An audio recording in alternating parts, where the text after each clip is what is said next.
Matthias, do you know what episode today is? It's the 100th episode. We have been at it for 100 episodes at this point. I mean, 100 official episodes because I did lose the first recording we did with Katiran. So we had to redo that one. And then I think we've had a couple that the quality was a little sketchy on that we've dropped. And also we do the bonus episodes on Patreon, but it's 100 official episodes.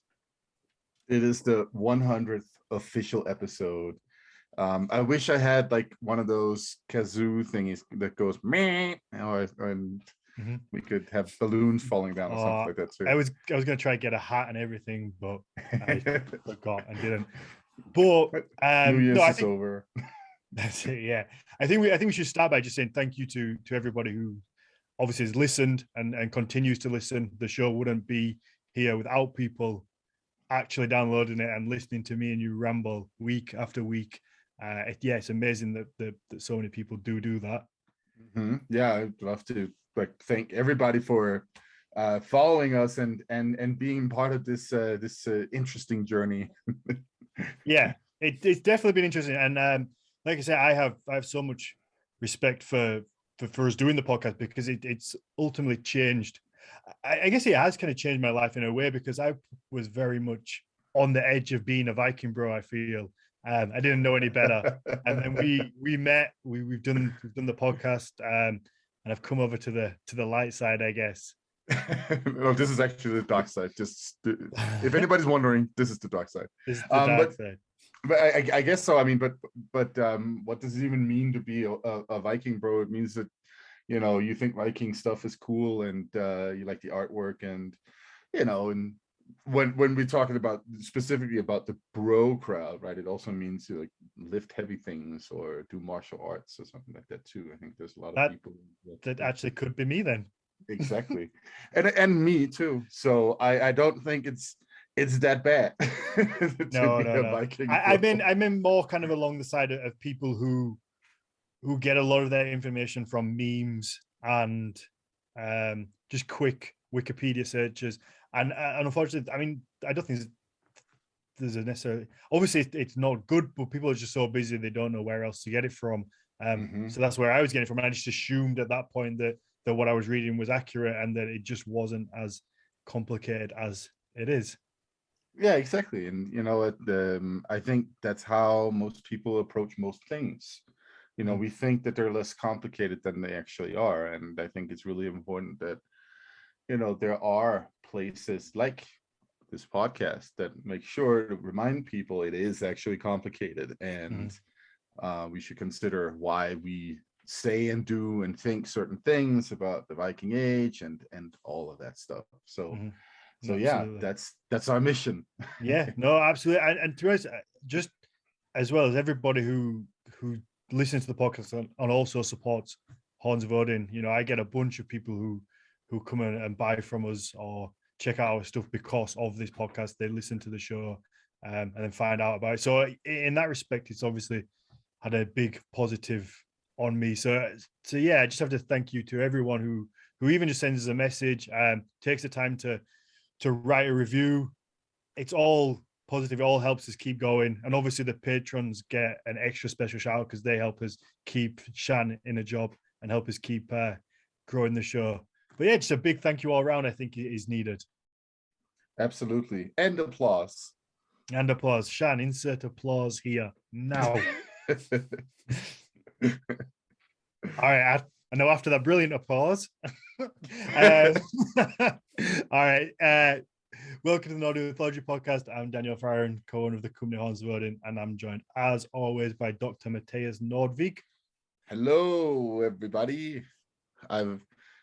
I think that was my original intro. Hello, everybody. How do you like who is it off The Simpsons that does that? There's one of them. Isn't it Krusty the Clown or is Dr. Nick? It's Dr. Nick. Hi, everybody. Hi, everybody. Well, we were so bad in the early days. I started switching it up because Jonas was making fun of me. So I figured he said it sounded a little too much like Lars Ulrich. So yeah, I've switched it up over time, but now I'm back to the OG. So hey, Stick with it. Stick with it. And this time we are joined by Luciano Pezzoli, who runs Children of Ash, that you can find on Instagram, which will give you fascinating, interesting details about Viking Age art. I don't think that there are many people out there who have more knowledge and more comprehensive understanding of developments of Viking art than Luciano. And aside from that, Luciano is also a tattoo artist in Copenhagen in Denmark. So welcome to the show, Luciano. Hi, thank you for having me. Yeah, your third appearance. Yeah, right. I mean, it's amazing. No, so to put a little outline, I guess, into the show, I think there's 6 main art styles. We've done 3 of them in the past. So if people listening want to jump back and listen to that one, you're going to get the first 3 chronologically, and then we're going to look at the latter 3 in this episode. I think am I right, Luciano? Absolutely, yes. Yeah, we're going to look into the Christian side of Viking art. Boo. Boo. Well, it's actually the parts that most people like, because it's the part that is recognizable. Mm-hmm. No, I think these are my 3 favorite styles of Viking Age art. Why are they your favorite? Because they're pretty. Because they're pretty. Okay. I think but like you said, I think you're right in that they're recognizable as what they are. Certainly, I think Mammen would be my favorite because it looks almost like what it is. You can pick out the beast, and it has a nice shape to it. So yeah, I think Mammen would be my favorite. Okay. Yeah, that's that's the cultural interaction between pagan Scandinavian and the rest of Europe on with the impact of Christianity as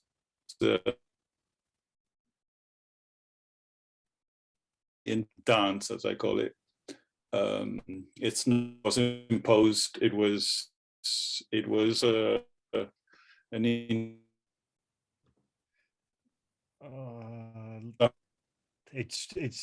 you've just really started to break up. Oh, I'm sorry. It's come back again now. Perfect. Now yeah, can you see me? Yeah, now you're not saying something important. It's come back. Perfect. Of course. Picking my nose. No. I lost my thread. Yeah, it's an interesting dance between Scandinavia, pagan Scandinavia, and the introduction of Christianity, which came first as a sort of on an aesthetic level with the representation of imagery and beasts that are recognizable and ideas of symmetry and such, even before it started getting introduced as a spiritual concept, let's say. Or so that's the interesting part, because Scandinavia didn't get basically colonized by Christianity, but it also had its own say, and it refused also certain parts of Christian art until very last style, let's say. So it's quite interesting in that sense. something that, for example, in Celtic, in the Celtic side of art in the British Isles didn't happen in such an interesting way, because it was much more Christian to begin with. So there was no interaction, no dance. It was decided from the beginning, basically. Mm-hmm. So that's basically the idea. The first style that we're going to talk about is Mammen Style, and it's usually connected. I mean, according to the latest studies, it's connected to Harald Bluetooth. Okay. It's quite interesting. The first three styles were more spread out throughout Scandinavia. We're not going to talk about them again, but after Border Style, the next two styles, so there is Yelling and Mammen, where we believe from what we know that they were sort of branding styles. So they were strictly connected with the Danish kingdom, the rising kingdom, and they were also kept very strictly to southern Scandinavia as a. Yeah, I mean, it was not like everyone in Scandinavia did or was allowed to do Yelling and Mammen Style. Okay. So it was sort of like an exclusive elite style? Yeah, well, it was connected and branded. It actually it was used to give a sort of aesthetic face to the kingdom. Mm-hmm. Oh. This is really interesting because, I mean, what we know of Harald Bluetooth as a king in Denmark, of course, he's a Christianizing king. He's at least he claims to have Christianized all of Denmark, and he's also, compared to his predecessors and also a lot of those who come after him, he is a very organized king, right? He does a lot to organize the country. He has like a very clear vision. We can see this in pretty much everything he does. So it makes perfect sense that, his art form, that it makes perfect sense actually that he would invent his own art, really. Yeah. Like it almost like, a Medici or something like that, like a Renaissance magnate in one of the northern Italian towns, right? How important would that be, just to invent your own art style? Is that kind of an ego thing, I guess, by the king, to be like, this is my art, everyone look at it, look how amazing it is? Well, it also allows you to brand your subjects and your alliances. So when you give will or you might just have to back step a little bit. You broke up again.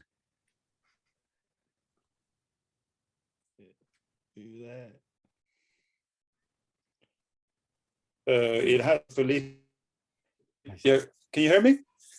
Now we can. I can start now. again. If you wouldn't mind. Yeah. Yeah. No problem. It is quite important because it's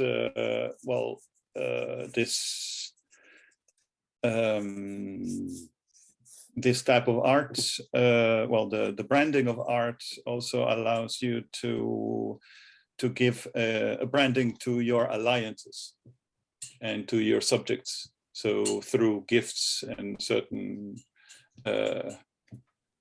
kind of medallions and recognizable objects, you actually can that's why we think that they kept it so strictly branded, so that it was not, that it actually gave a sort of impetus, a sort of punch to the political development of the kingdom.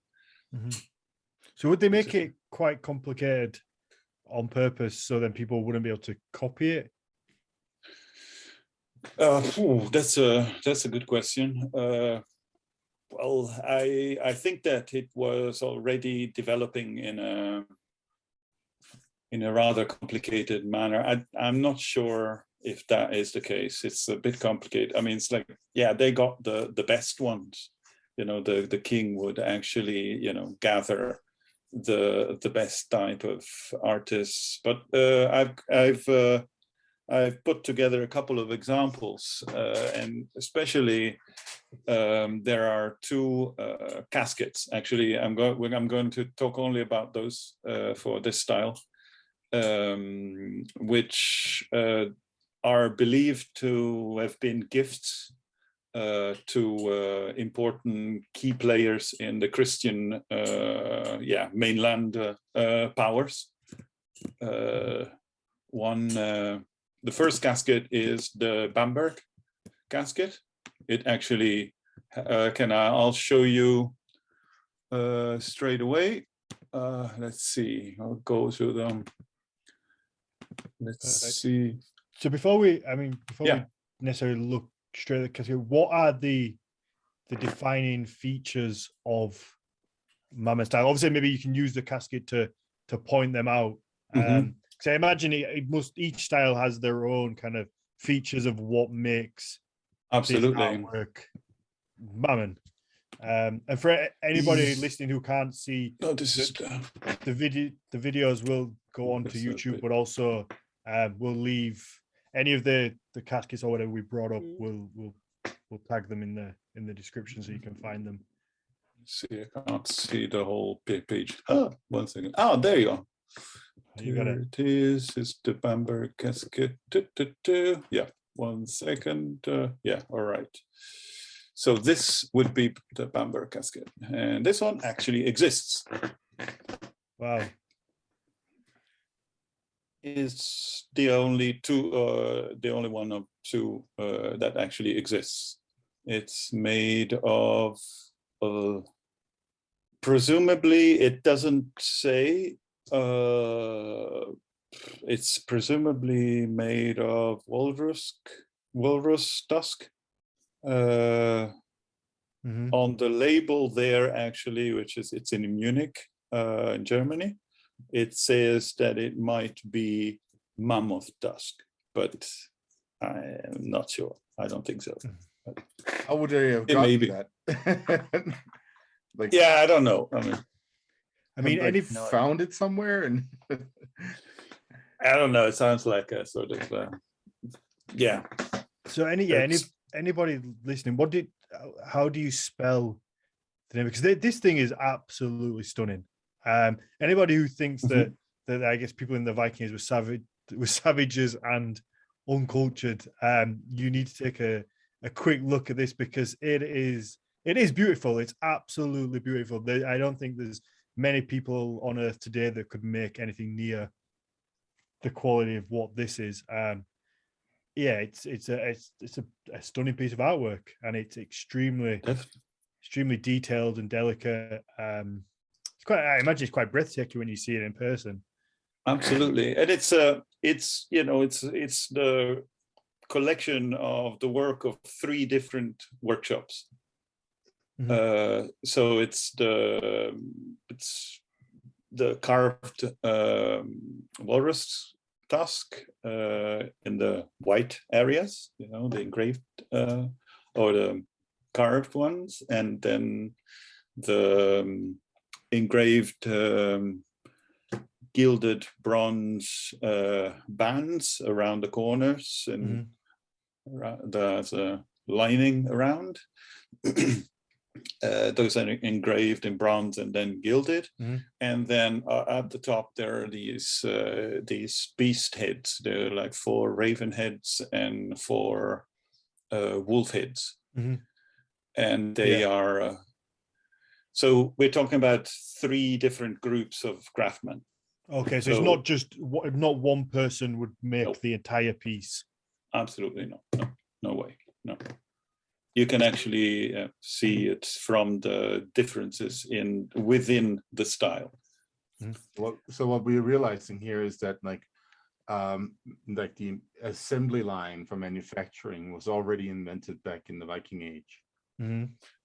Yeah, I mean, it's like it didn't happen very often. It was, you know, that's the fact that they did that. It actually underlines the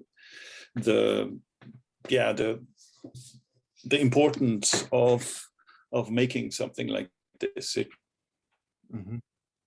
sort of business card for Christianity. I mean, what you said, Daniel, is actually extremely accurate. Whoever thought they were barbarians, well, this is designed to show exactly the opposite. Mm-hmm. I mean, here you can see obviously where it's been damaged on the top there over time. So you can see how thin and delicate and brittle this thing is. Absolutely. And they've managed to put it's the level of detail. Like I say, I urge anyone who's listening to this to kind of Google and just pull this up, and you can look at it whilst you listen, or pause the episode and go and look at it, because this has now just become on my bucket list of things I have to see in person. Absolutely. Because it's yeah, like I say, it's breathtakingly beautiful. It is an absolute piece of art. What is the level of reconstruction on it? Has it lasted since the middle of the 900s, late 900s? This is from the late 900s. Yes, and it hasn't been like reassembled or anything like that. It has been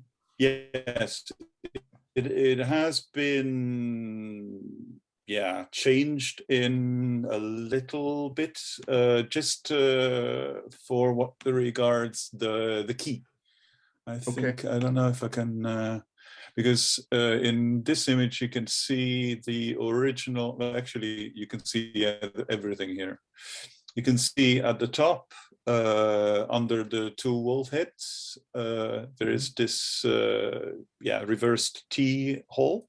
And that would be the original key hole. Okay. So it was locked as well. Okay. I mean, it's fascinating. But then they made a keyhole. Exactly. That's a modern key. Ouch. You broke up for a second. You say that's a modern keyhole? Yeah, that's a modern keyhole. So that's the renovation to it. Oh, okay. Absolutely. Interesting. Could it be that was an original keyhole, but almost, because sometimes you find these things have fake keyholes to kind of put people off, and then the real one's not as simple. Could it be something like that? Or well, the thing is that the key mechanisms you see in chests of this time also all the way back to Oseberg. There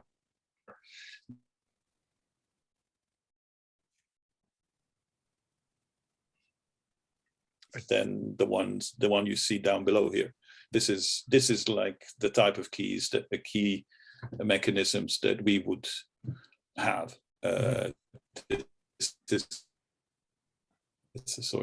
It's a sort of I don't remember the exact technical structure of it, but it has something like a sort of a wedge spring.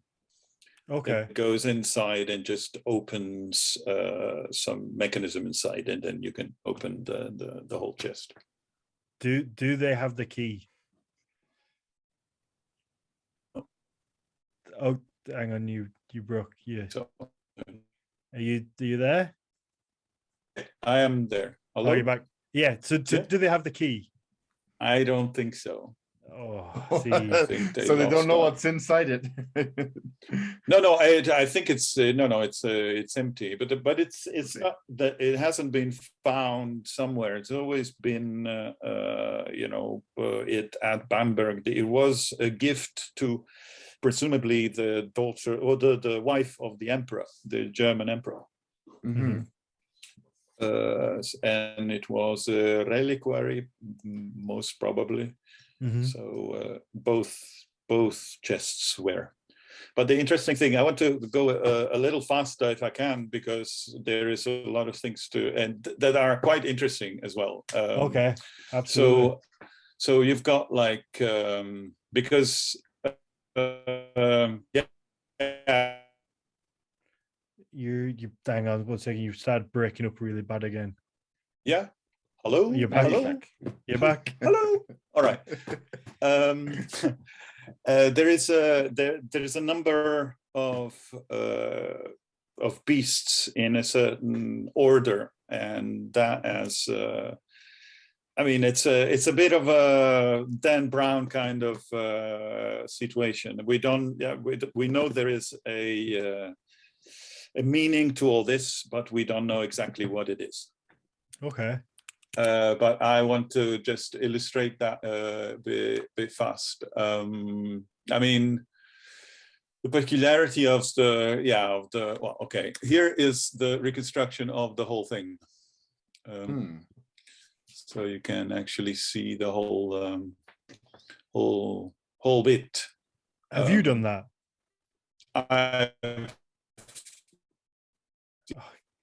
It broke up again. I didn't say a word. Okay, I asked if you did. I asked if you did it. I did it. Yes, I reconstructed the whole thing. Fuck, that's so impressive. I actually have a friend who did a 3D model of it, so we can make films with it. Oh, cool. Yeah, it's very impressive. Okay, sorry, carry on. All right, let's. Well, there's different hypotheses about the meaning of all these beasts. So on the lid, you can see there is here upside down a lion, and on the left there's two eagles. At the bottom, what seems like two dragon-like creatures, quadruped-like dragons, and a mask on the right side. Mammen Style is, well, to talk about a few of the particularities, is the style where masks go completely insane. They, you see them on stones, you see them like in large size, which is something that goes a bit, it's Christianity just likes it and doesn't like it. But I had a discussion with some mask historians, and they said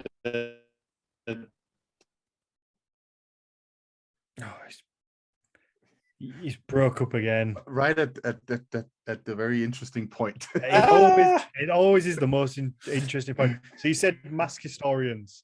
Yeah, I spoke to some mask historians, and they were saying that the relationship of Christianity with masks was a bit ambiguous, because they didn't like masks when they were actually used, but as used by people on their faces.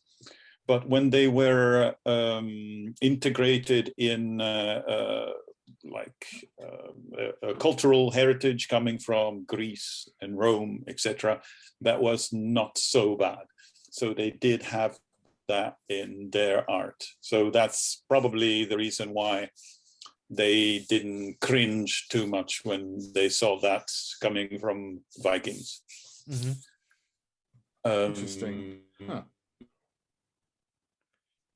Yeah. I've also. Yeah. No, I was going to ask what the main characteristics of the Mammen style were. I got distracted by the beauty of the casket when you brought it up before. Yeah. Well, there's a number of characteristics.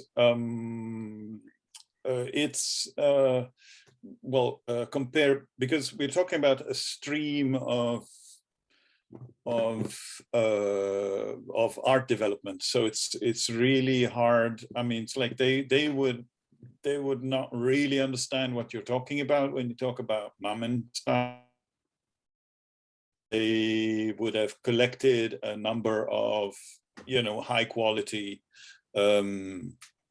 workshops and let them work for them. So like Gorm the Old with Yelling style and Arnold Bluetooth with Mammen style, but it was part of a development.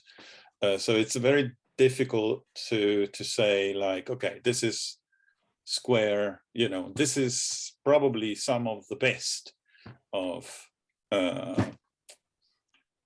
art at the moment. One very interesting characteristic is that how do you say, foliage appears in Viking art, and this casket in particular is where it gets quite interesting, because it actually combines. You can actually see the dance between Christianity or the Christian Greek-Roman tradition and the Scandinavian tradition blend together, because at first they are separate. So you see, if you see on the four sides of the casket at their bottom, you can see these bands of these repeating bands of acanthus, which like it's like the Corinthian capital in Greek art, etc. It was very big in Romanic or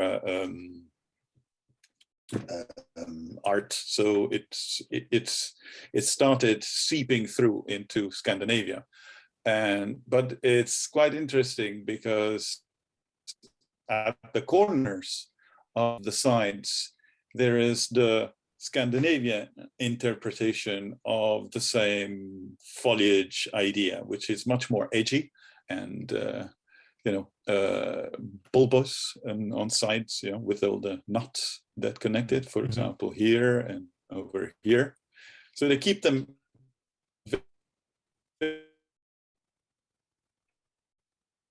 You broke up again. Give it a second to calm down. I think it's when you're moving the screen in and out. So it might be easier just to try and keep that as still as possible.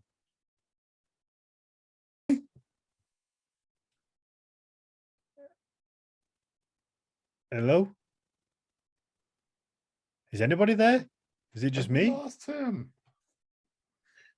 I think we Shan is might going to have. have a lot of fun editing this. I know. I do pity Shan.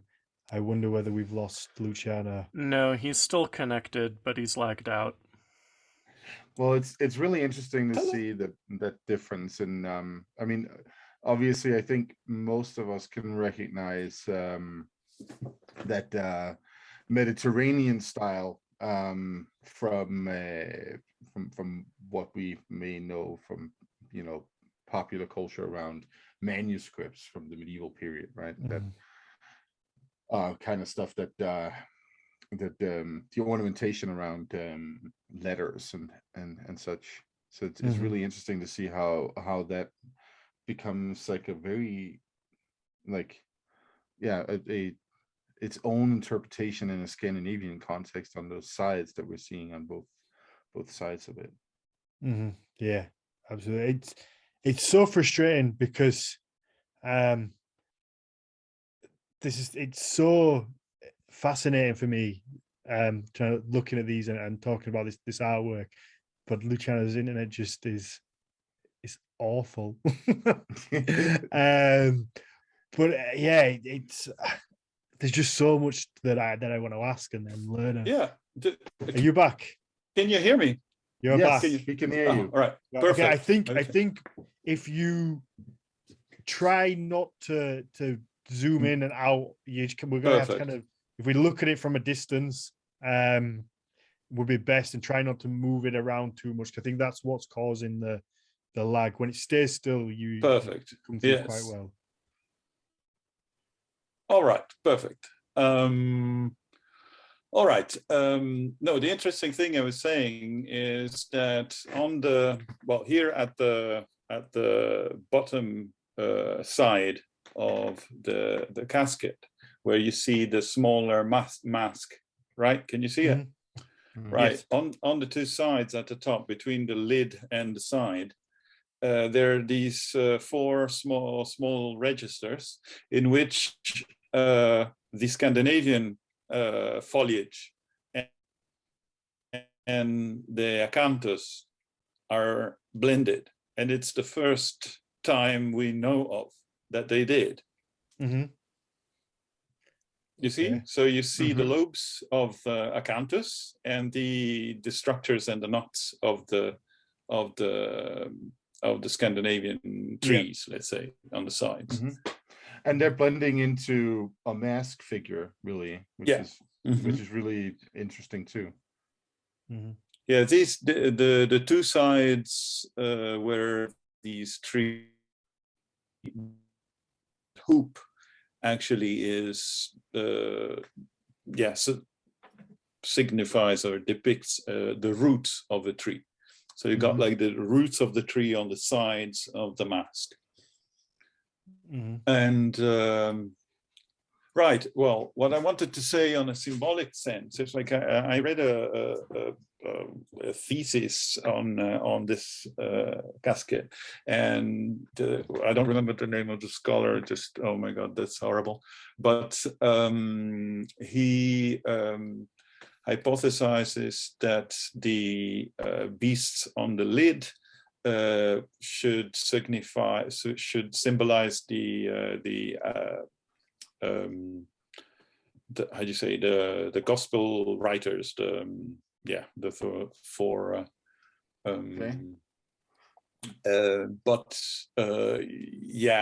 it's not very likely.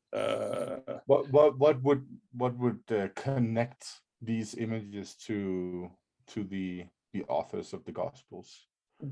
Well, because the authors of the Gospels have also St. John's and Mark, Matthew, and Luke have their symbols, and they are the eagle, the lion, the angel, and the ox. So we've got 2 eagles.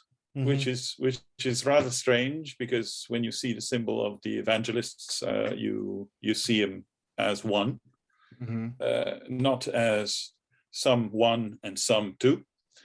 So you got one lion at the top, a mask which should be the angel, and that at the bottom is the most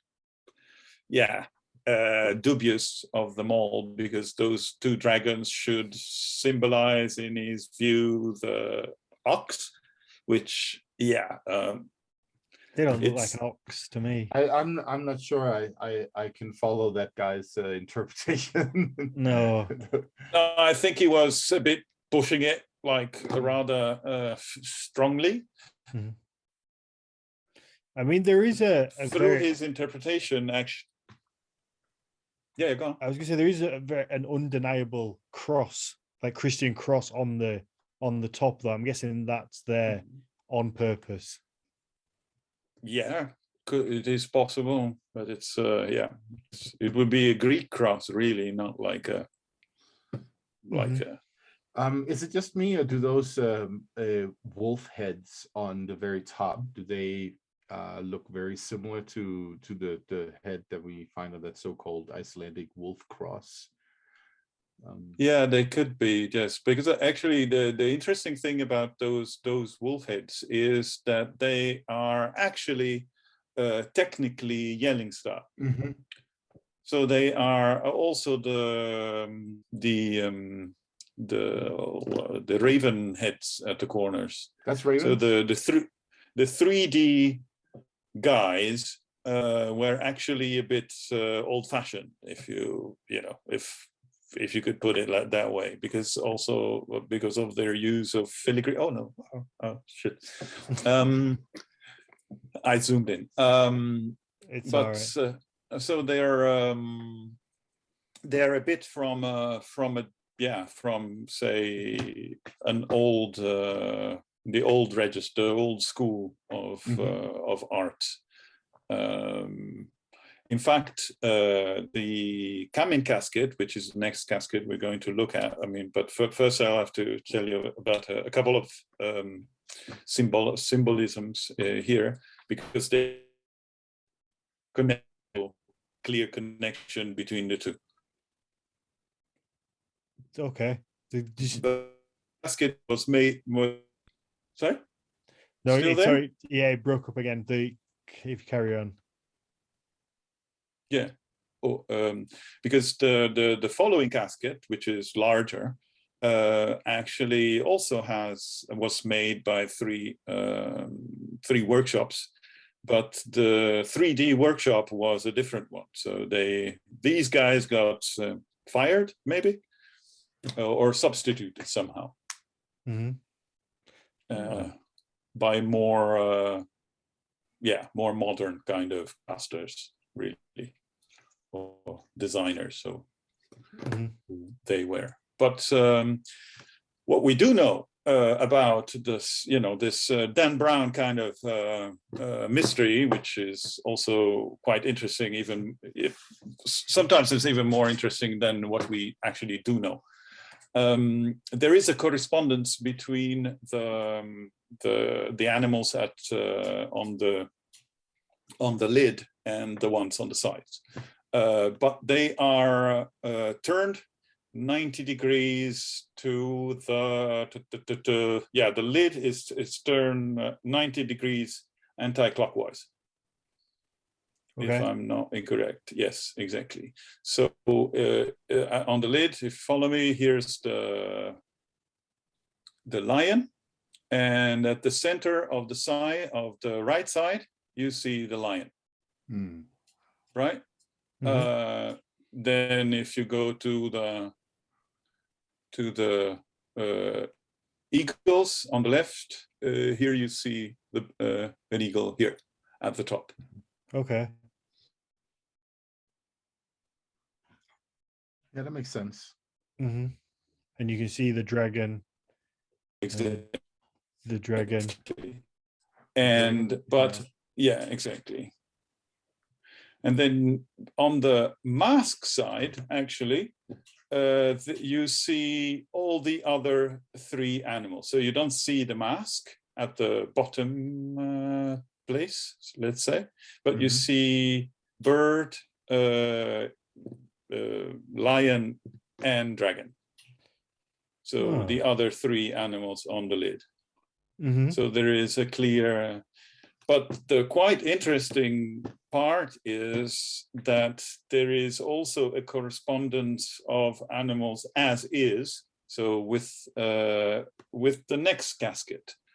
So if you try to remember, at the top of the lid, you've got the lion, and then on the same side you'll have the bird in center, and then there's these two strange beasts that look like sort of lion-esque kind of creatures with a human mask, and they're going towards the bird.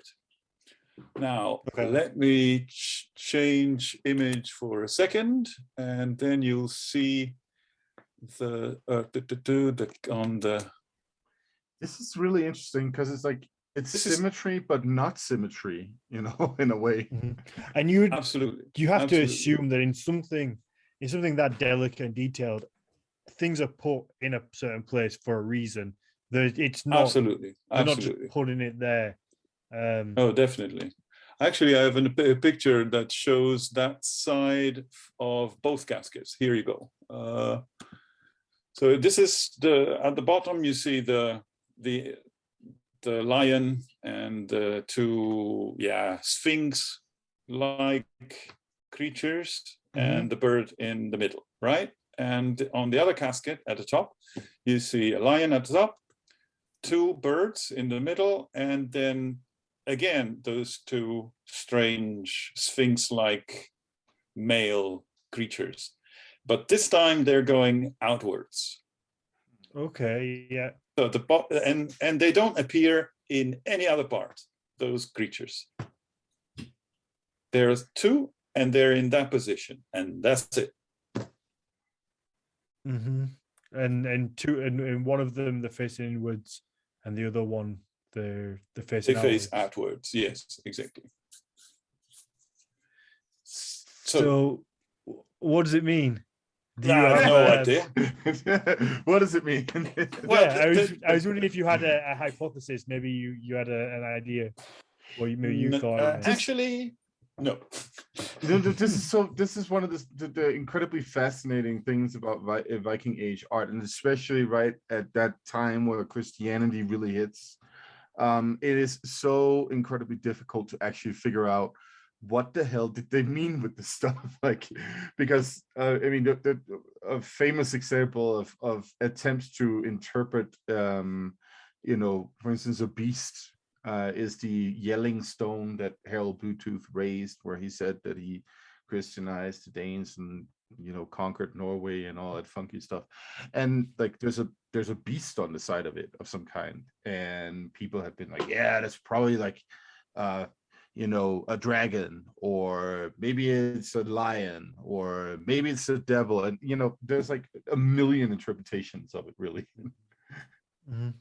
Absolutely. I mean, it's like, but there is intention here. I mean, it's like the bottom casket, like the one we just saw. So the lid is turned 90 degrees counterclockwise, but it's not by mistake. No, It's actually it's done on purpose. So it's not that like the lid fell off in the wrong way and they just put it back, because there is the other four beasts actually correspond to the second casket as they are. So there is a twist and there is a correspondence. So they are in the right place. So there is a meaning to the twist and the meaning to that's the big problem with like you talk about me knowing all there needs to be known about art. Yes, but the great frustrating bit is that I can touch the symbols, but I can I can't. Well, for the majority, I can't tell what exactly they're standing on for. Right. No, I mean, and yeah, that's what makes this so fascinating too. And I'm looking at this casket and trying to consider the intentionality behind it.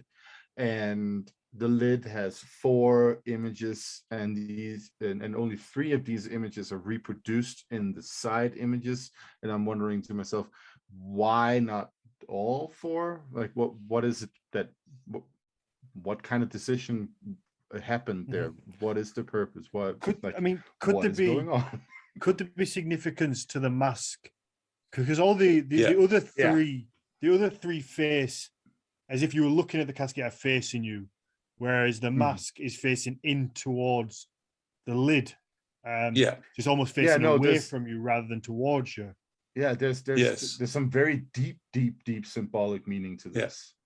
Like, there's also one thing that maybe it could be interesting just to introduce as an idea to the public, is that when you see masks in Viking art, especially at this stage, they are very, very different from images of god faces, because they have all the tendrils going out, as if you'd have all a headdress around it. When you see, let's say, a Loki's face on furnace stone or on other stones, you see a face. It's a face. It's not a mask, because a mask has actually a different meaning. It actually stands for a gateway between dimensions, and that is what it might be here. I mean, and I don't say it lightly, especially because if you look at the second casket, now we can move to the next casket. This is the next casket. So if I could just like stop for a second and then throw an idea in here. So what a image of a mask like that we see on the Bamber Casket might represent, it could be something like a syncretic Scandinavian idea of what God is in and of itself, like their attempt to work through the depiction and not depiction of divinity or something like that.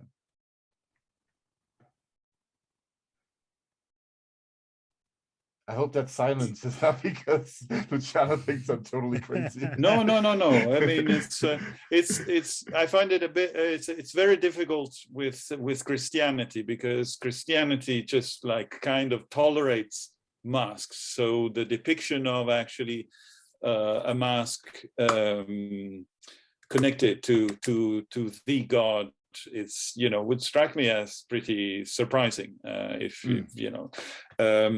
what I mean, you see now the shape of this casket is the shape of a longhouse. Mm-hmm. It's not by chance. It actually is the shape of a longhouse, and it has. If you see, well, I broke it down here. And if you look at the two extremes on the left and the right side, there's masks there, only there. So that's where the doors would be. Mm-hmm. Yeah. So they are the gates, and they are also, if you look at the picture of the casket, they are the most guarded parts of the place. That's where the fiercest beasts are collected. Yep. There's a sort of griffin-like head right in the center on the side, with like an eagle's head with ears, and then two wolves like really looming over the door. They're really guarding that entrance. They stick out from the casket. So you said this one is the Camin Casket. Yes. I mean, the shape of it alone is obviously a lot more intricate. The other one is, I mean, it's not simple by any stretch of the imagination, but it's a square shape. Whereas this is, like I say, it's almost, for me, from my past, it's a rugby ball shape. That's what it looks like to me. But obviously it has all the different. It's not got perfectly square panels. No. The panels are all very kind of got different. They're all different shapes. They're all unique. So they kind of been easy to place and carve. Well, one of the characteristics of this style is that the endings of the tendrils of the knotwork, let's say, are very organic, very loose. In the previous style, in Yelling style, everything, all the bits and pieces just matched with exact the right space around them. But this style is much looser in the ending. It's much more organic. It looks, if you look at all the designs here, it's, if you look at the lot, it looks like sort of living worms moving around, right, from a distance. Right, they're like, it's a very alive kind of. I was gonna say animals matter. In the thicket, animals, in the woods, and like that's how I'm seeing this. Yeah, it's really, really fascinating. It's very organic. It's very, it moves. It fills the space. Also, one you ask for characteristics, like if you consider the Celtic kind of knotwork. Celtic knotwork is always equal to itself. It doesn't, it has to be perfectly rounded in the hoops, etc. And this knotwork adapts to the space it fills. It's very often like I compare it to the way intestines look. They basically shape as they touch each other, So there's it basically fills the space, so as the space it has. So that's a very typical characteristic of the style. Another one is the Tendril Endings. The Tendril Endings look a bit like blades often. Like, for example, this one in the middle, like this one here. Yeah. And they all end in a sort of 2/3 of a triquetral knot. Yeah. If you know what I mean. It's so you've got like a sort of swastika of 3, but they only show 2 parts of the 3. It's just, it's just so complex. It blows my mind every time I look at these. Yeah, right. But also they don't waste any space. You know, they've got whatever the shape is of the panel, it's full. It goes to the edge. It goes to all 4 or 5, however many edges. And it's obviously designed to fit that particular shape. Absolutely. But that's one thing. Given, like, if somebody was interested in actually, embarking in designing their own Mammen style things, that mostly or any kind of Viking art, especially of Mammen, until Mammen and Ringerike. Ernest is a little bit different, but the frame is the first thing you've got, because the design and everything in it actually talks to the sides. There is so you need a frame before you have a design. A big mistake everybody or a lot of people make is they make a design floating in the air, and that is really against how they would work. They would actually work with the boulder. Okay, yeah. See what I mean? Yeah, I mean, whenever I've ever tried to draw, I guess I just start in the middle of an A4 piece of paper, and I'm sure so many other people do. Or even, if you're drawing on the iPad, you start with a blank page and just expect something to happen. Yeah. But like you say, it makes sense that you can see clearly that these images have been made to fit each piece perfectly. Exactly. Right. Shall we run ahead and move to the next part?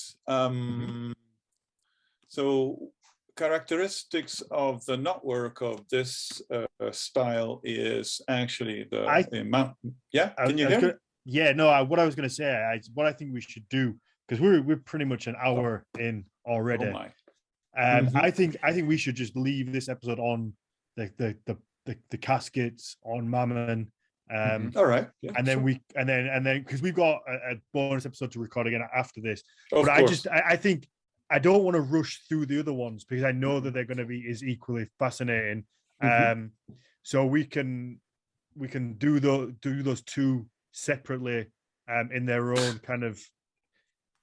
episodes, and really spend time on it, because we're going to love this. And I think what we should do as well is we're going to, instead of releasing the YouTube episode like 30 days after, let's just, when this episode goes live, we'll put the video episode live at the same time, so people can jump on there and see the visuals of this, because they really do want to be enjoyed by the visuals that you're bringing up, because they are beautiful, and it really helps you kind of understand a lot more. I don't think we should. Sure. I don't think we should rush through them. But definitely, I am going to buy you a cable to plug into your router for next time we do this. So hopefully the stream stays a little. The connection will be better. Exactly. Hopefully. Do you have a LAN cable? Have you got it plugged in, or are you running on Wi-Fi? I'm using Wi-Fi at the moment. Okay, I should just, as the podcast, we are going to buy you a cable, because this is so fascinating, and I want to make sure we get the most out of this, because I know that anything that I find incredibly fascinating, I'm sure that the people listening are going to as well. I hope I didn't bore you too much. Definitely not boring anybody. I think it's- anybody who is looking at me on the screen will be seeing my nose mostly because I'm like sitting and trying to look so closely at it. That's it's not it's So never fascinating. boring. It's more just it's the frustrating when you seem to disappear when it really gets interesting. It is the edge of the sea kind of stuff for me anyway. I just think it's beautiful, and like you say, there's just so much meaning to it that we don't Absolutely. know. Can I give you a spoiler for the next or yeah, absolutely. this the Yellowstone is quite interesting for many reasons, but one thing I've noticed is that it has a structure that is like no other stone I've ever seen. And I was looking at what it looked like, and what it actually does look like is not a stone, but a piece of very specific jewelry. This kind of braids on the side with knots at the corners is a signature type of design for Gotlandic jewelry.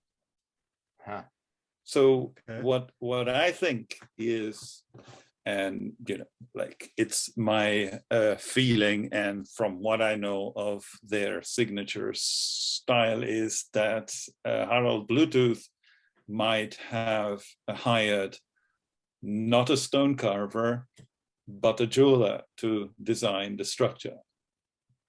Interesting. Very interesting. Because it really doesn't look like any other stone.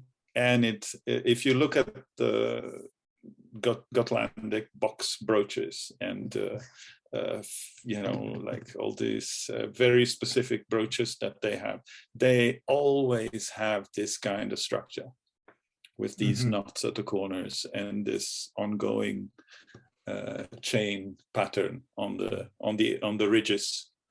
This is so interesting because on the other side where he has the main part of the text, it looks like an illuminated manuscript.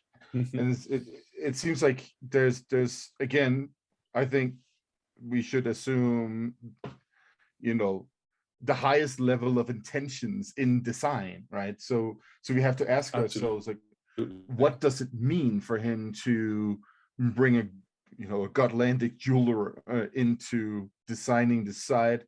What does it mean for him to have designed the other side as an illuminated manuscript and so on? Like, I think do you think that he's basically trying to signal this is where continental and Scandinavian culture come together, or what are we dealing with here? I think, Gotland is a very... Every time he we gets on lost him something, again. it breaks up. Somebody's trying to stop us. Are you there, Luciano? Hello. Please go through that again. Yeah, it's exciting, right? It really is. Right. Gotland is a very interesting hub. They were at the top of Viking art. Some time ago, I listened to one of your episodes where you talked about, where you were discussing slavery. And how it would work, and Daniel, you were asking a lot of questions about it, and well, Gotland is very particular in that sense. And I have a hypothesis about Gotland, because Gotland was at the top of this Viking design, even before Viking, like even Vendel design, for a straight 300 years. They were like, if I remember correctly, is this really where like Viking art is invented? Pretty much, yes. And even if something was invented somewhere else, they basically improved it. Where it was simplified, they went more elaborate. It was always the top, and it got me really suspicious, because I thought, how the hell do you keep that level of quality 300 years straight? Is nearly impossible if you think about the ratio of population and the specialized skills. I mean, like every time I go to a Viking exhibition like the last one at the National Museum, I just get completely shocked about the minute size of all these designs. So you need to have a specific kind of vision to be able to do that kind of work. Not only nimble fingers, but you really need a sort of distorted vision to begin with. You cannot do that with your naked eye and keep it up for any amounts of time. So you're looking at candidates that are a very specific, very, very specific people. Aliens. Well, it's a small percentage of the population. So imagine you have, say, 200,000-300,000 people around Scandinavia, let's say. How many amongst them will be, have that skill on and on for 300 years? It's not really easy, I mean, to find, such kids to bring up. Is it possible this is almost kind of bred into people, that they were raised from a young age that this was going to be their kind of path? It could be, but it doesn't make sense that in other parts of Scandinavia it didn't happen. They were not so regularly at high standards. They had their good periods, but they were not always at very high standards like Gotland. And Gotland is pretty well known for having made its wealth and kept its wealth through slavery. So slave trading. Well, I mean, so if we look at it historically, Gotland is also like it is the hub, right, in the Baltic Sea for all Viking activity. This is where you would go through, going in any direction with your ships, and it makes perfect sense then if you have an industry that is based off of having slaves that are basically trained to make this kind of jewelry. Exactly. You can pick and choose pretty much. You'd get an amount of human resources at the regular pace that you can actually select and keep. Yeah. And there's even a mythological link here, the story about Verlund, who is a master smith, sort of like a semi-god figure of some kind. The story has its origins possibly in the Netherlands, and then very early on in the Viking Age in the 700s, it comes into Scandinavia and becomes part of Scandinavian mythology.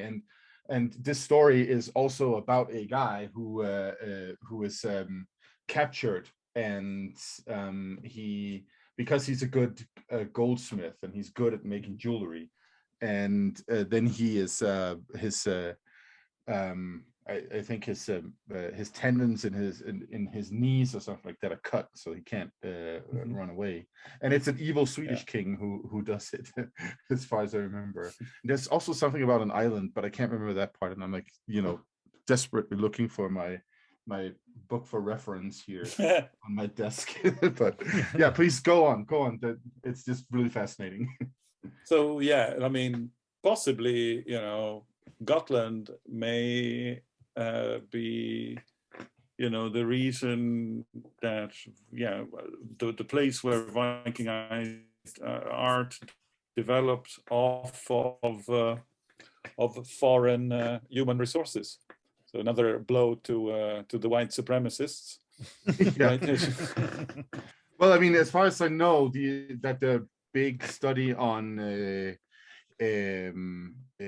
genetics in the Viking Age that came out a year or two ago, you know, Gotland is one of the primary places that they have used the sources from, bones, I presume, and yeah, they found that the populations in places like Gotland, the Danish archipelago, and other island communities in Scandinavia are the primary areas of mixing between Scandinavians and populations from other places in Europe, and this mixing seems to be happening distinctly in the Viking Age, at least based off of what they're writing in that study. Yeah, it makes sense, but the result of all this is that Gotland was the hub to be reckoned with. So if Harald Bluetooth wanted to construct something extraordinary, he would call somebody from Gotland. If the ladies from the Oseberg in the late 700s or early 800s wanted something special, they got people from Gotland. Mm-hmm. It was a constant. So wherever you see a conglomerate of high quality art, there is always Gotlandic art in it. Mm-hmm. Perfect. So just to add the source to what I was saying before, in the poem of Verlund, it says about what the king does to Verlund is that the sinews were cut through at the back of his knees, and he was put on an island near the land called Sævarstad. There he made all kinds of treasures for the king. No man dared to go to him except the king alone. So, I mean, that might be sort of like the mythological component to this. Yeah, exactly. That could very well be a definite connection. Yeah. Oh, wonderful. This is so fascinating. Yeah. No, I think we should pause here because there is something I want to finish on. That might take like 10 minutes anyway. So yeah, Luciano, if you're happy for us to put a pin in this and then come back next time and look at Ringerike. It's a never-ending story. Oh, it is, and especially when we get you that cable to keep you from disappearing. I'll buy one. Yeah, no problem. No, it's absolutely fascinating. It really is. I love the artwork. I'm obsessed with it. I just wish I had more time to practice it. We'll make a horn together. We will. Yeah, absolutely. Without a doubt. But hopefully, if you can unshare your screen, absolutely, because hopefully Shan's going to be there, because Sophie made some lovely artwork for us for the 100th episode. Close this. So yeah, here it is. I don't know how to unshare. No, it's fine. Don't worry. I did. Okay. Shan's taken control. Oh, perfect. So Sophie, one of our long-term listeners, patron, she looks after the Discord for us as well. Is a real big help. Has made a lovely piece of artwork for us, Matthias. And it's just got a bunch of kind of good moments from the last 100 episodes. It says congratulations, 100 episodes on it. I thought it would be nice for us to kind of go through it. Remember some of the cool stuff we've gone through. Yeah, I mean, we have sort of the thing we always say, it's complicated. At the top. Yeah. Then it's me and you. Yes. We are in the middle. Yes, with horns on our helmets. Mm-hmm. And then we've got the legendary Crotum in the top left-hand corner. Yeah. With two balls, and says it's a weapon. Absolutely. So that definitely, if you haven't listened to that, please go back and listen to the episode with Sophie. Is it Draguskald? You're gonna pronounce it better than me, Matthias, but Draugskald. something like that. Draugskald. Yeah. Draugskald. Go back and listen to that. That's one of the funniest episodes we've made. It was absolutely hilarious. Then we have your ranting of people need to stop drawing sexy Valkyries. Yeah, that's right. Yeah. To tattoo or not to tattoo is a big one, because we spoke about tattoos a lot on this podcast over the last 100 episodes, and we actually have the only man or the only tattooist on here who I've ever heard say that he doesn't think maybe the Vikings were tattooed, but also maybe one of the most important people who says he doesn't think they are. Can I correct the statement? I mean, I don't think it was a common habit throughout Scandinavia. Mm-hmm. I don't think it was. That's what I believe at the moment. Mm-hmm. But that's it. Yeah. No, I agree with you on that one. I just Luciano, if you don't know, a month ago approximately, I gave a talk in Iceland about the possibility of tattooing in Viking Age Scandinavia, and my position on this is also that it's probably just like what we see with the filed teeth. It's probably like certain Viking groups that are doing it, if any are doing it, and there's some substantial, if you ask me, substantial evidence for that having happened, and the linguistic evidence that we can find actually shows up in context of ritual and sort of more mystic inscriptions. Like just not so long ago, I found a name inscribed on a runestone in Norway, Flaktafikinas, which is actually pre-Viking Age, because it's like this is in Proto-Nordic, and that means the monster colored. So somebody was called the monster colored. What period is that? That's earlier than the Viking Age. I think it's from the I can't remember exactly. I didn't note the age of the stone. It's from Vetteland in Norway. But judging from the word, the way that it's spelled, it is in between. It is that period from the 500s to the 700s where the Nordic languages are developing into Old Nordic, not Old Norse. Old Nordic. Old Norse comes after. So that would be Proto-Nordic. So it still looks very Proto-Germanic with like Z's at the end and that kind of stuff. But it's really, really fascinating to see that somebody is literally called monster colored, and the gods only know what that really refers to. But I've seen other examples of individuals being called the colored one, and my theory is based off of references to Eddic poetry, where we also see a couple of examples of coloring. My theory, and also a bunch of other, a whole catalog of references to people with colored skin, which is not racial, but intentionally colored. There's a distinction between those two in the sources. So based off of all of that, I think this might actually be an example of somebody who had some kind of colored skin. Can you send me the link to your lecture, because I couldn't find it? Yeah, I can send you my manuscript. Okay, cool. So Even better. Read that, yeah. And also working on an article on it. So yeah, there's a lot of things there. Yeah. Absolutely. But, yeah, that was just a side note on the cool tattooing stuff. There we go. Yeah, so other things, episodes, obviously we have Drunk Odin, which is the great episodes with Ed, where we read through Havamal, which seems like such a long time ago now. Yeah, but it really wasn't that long ago, was it? No.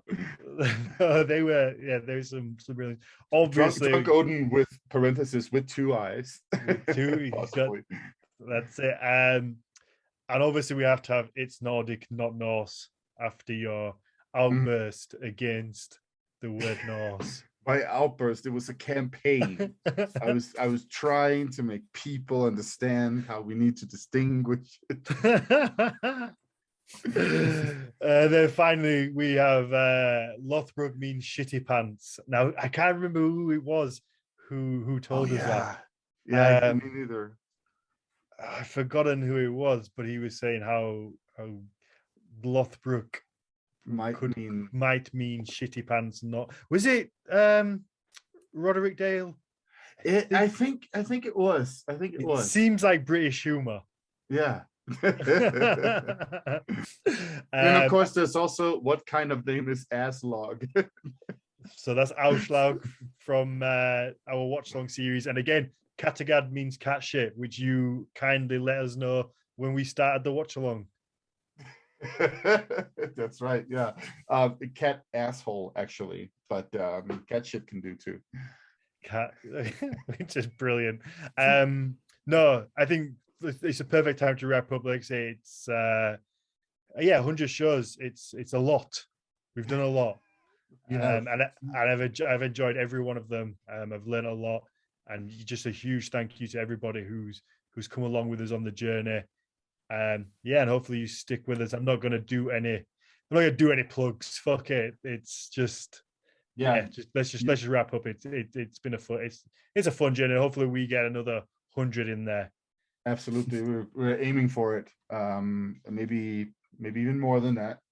I want to thank everybody for having joined us on this journey. It's quite interesting because I saw somebody, and I can't remember where it was, but somebody also mentioned how this has been sort of like a curious documenting of, COVID, because we started right before that shit happened.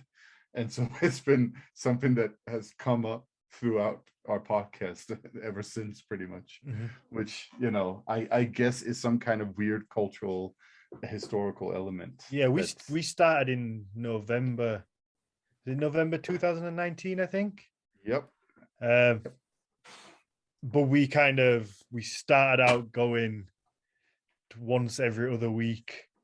Or do we start once a month? I can't remember.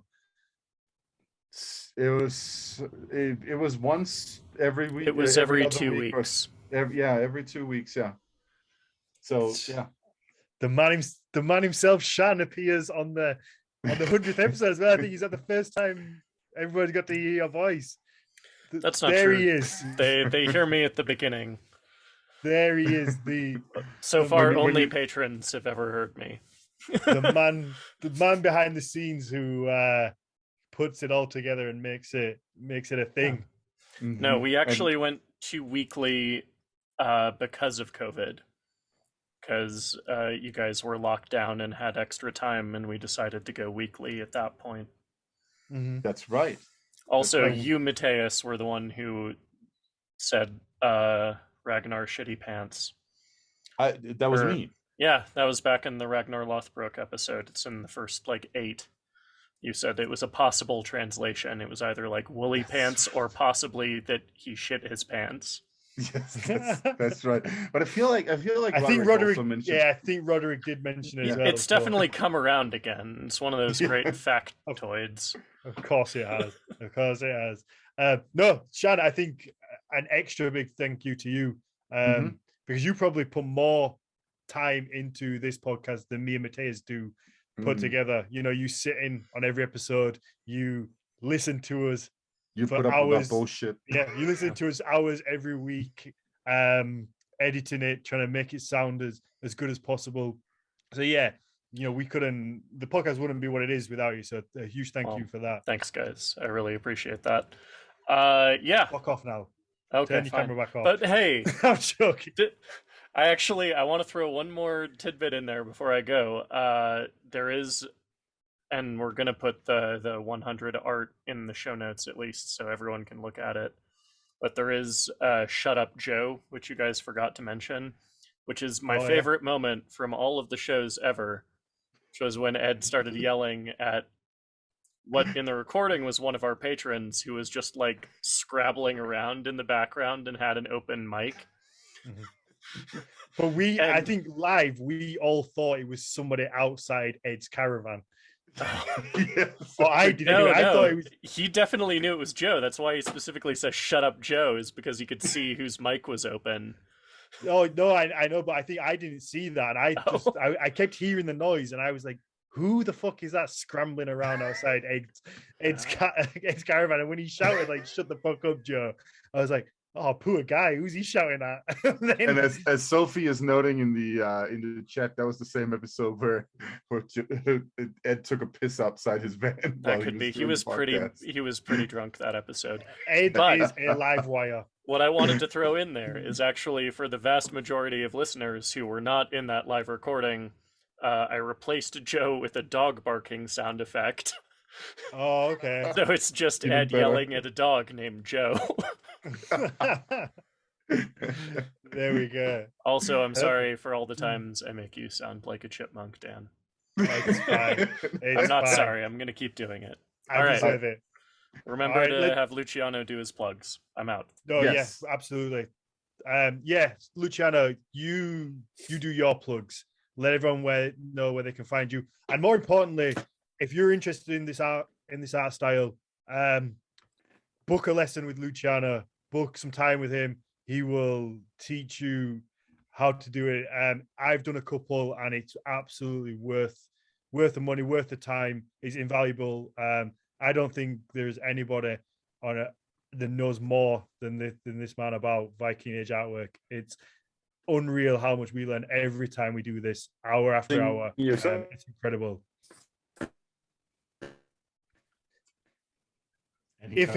If his signal holds together to do the plugs. Yeah, well, I mean, I can be found on Instagram and Facebook under Children of Ash, and we still have a Patreon page, but that's might go a bit suspended because I'm working on a chapter for the next exhibition and for the National Museum, next Viking exhibition. So it's taking a lot of research time. And yeah, I might have to suspend the Patreon for a little bit, but it will be worth it because I'm discovering a lot of very interesting stuff, so I can tell about it as well. Yeah. No, awesome. Yeah, please go give Children Ash a follow. I mean, the stuff you post on there is just, it blows my mind all the time. And you are, you're reconstructing these yourselves. You post the images that you kind of start with, and then what you end up with, and it takes some great knowledge and understanding of the art just to be able to kind of reconstruct them. And I think it's such important, valuable work that you do, so these things don't ever get lost. The archive that you Thank have you. must be incredible, and I want it. Me too. I actually put it safely on a external hard drive because Make sure it's becoming really precious. It's over 100 gigabyte of Wow. images. Wow. Yeah, get a hard drive to back the Absolutely. hard drive up. It is, yeah. Make sure it's backed up beyond belief, because there's some important work in there. I have no doubt that it will be incredibly important. Luciano, thank you very much. Matthias, thank you for putting up with me for 100 episodes. Thank you for putting up with me for 100 episodes. It's And easy. Thanks to all our Patreons as well for putting up with us. There we go.